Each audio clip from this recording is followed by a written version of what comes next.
PLZ83-130, is it worth to keep it or play it?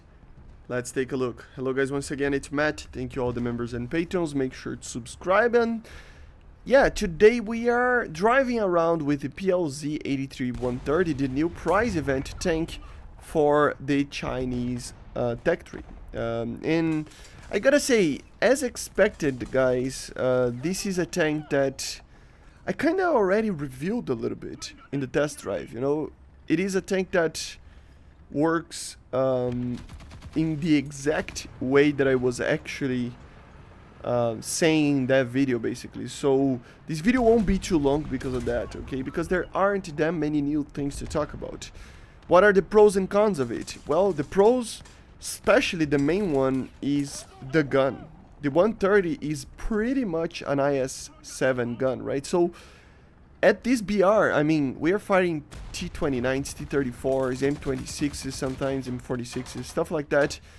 And you basically penetrate almost everything if you shoot it in the right place. Obviously, it depends on the tank, etc. There are some minor things here, but it's a hit kill almost every single time. I mean, if it penetrates, it's a hit kill. This gun is really powerful. But as you saw there are some ricochet. Of course, it's an AP round, a normal AP round, nothing too fancy. So of course there is always this possibility of you missing, basically. But I mean, look at this. If you shoot it in the right place, I mean, it's a very easy kill. The gun has a lot of potential after pen, right? So this is the main pro of it. Is there any other one? Not really, I gotta say. The gun is the reason why would you use this tank. That's pretty much what it is. Especially if you use the ammunition correctly, right? Because you do have the AP round, which can do a lot of damage, and the reload isn't the greatest thing ever, but there is some interesting things, like for example the proximity fuse HE, right? I think it's proximity fuse, right? That can destroy, you know, certain aircraft, of course, but you can always do this type of thing as well, right? An HE shot in a lower armored vehicle to actually get a very easy kill as well. So if you use the ammunition correctly on this tank, you can get a lot of kills in it, like a lot of kills. So like I said, the major good thing about this tank is the gun. You know, you're playing this tank for the gun itself. That's pretty much what it is.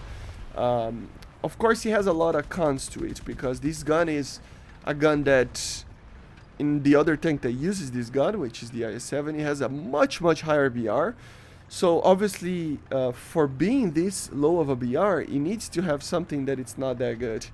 And the thing that it's not that good on it is especially three little things. The first thing is the size. It's a big tank. It's very easy to hit, especially the turret. I mean, why would you even shoot in the hull? I mean, the turret has basically a very large size, together with basically no armor and a sluggish kind of feel to the driving of the tank, right? Meaning that if you unite these three problems of the tank, it becomes a very fragile tank getting shot at. You will see that I die for a 20mm basically shooting at me. So yeah, it's a very easy tank to kill.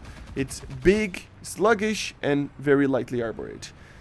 Again, you have to have something to be bad about if you have this gun at this BR, right? So it needs to be balanced, because if it was very heavily armored, it would be the same BR as, of course, the IS-7, right? So it makes sense, but just bear that in mind. It's a tank that a lot of people might love it and a lot of people might hate it. Honestly, in my opinion, it has a learning curve to it. It's a tank that all of these glass cannons kind of tanks, you know, I always think that they have a learning curve. Of course, some of them have the ability to be fast and get to positions quickly, which is also always a good thing, of course. And with those type of tanks, you have that ability, and learning curves are normally a little bit less of a problem.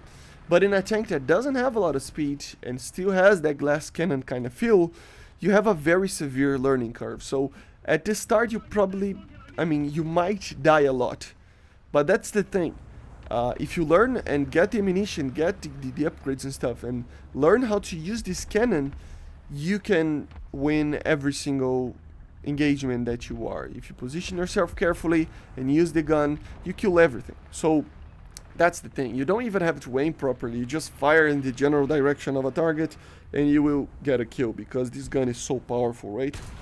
So use this ability as a plus if you're going to keep this thing. So at the end of the day, with all of that, is it worth to keep it or sell it? Honest opinion, it depends if you like to play with the Chinese tech tree. If you have that idea of grinding the Chinese tech tree, if you like the Chinese tech tree in some way, yes, definitely it's worth to keep it. It's an amazing tank. I love the cannon, and in this BR it can do wonders. But if you don't even want to touch the Chinese tech tree, etc., it's better to try to sell it. That would be the idea. Okay, guys? I see you guys on the next one. Make sure to subscribe, and bye.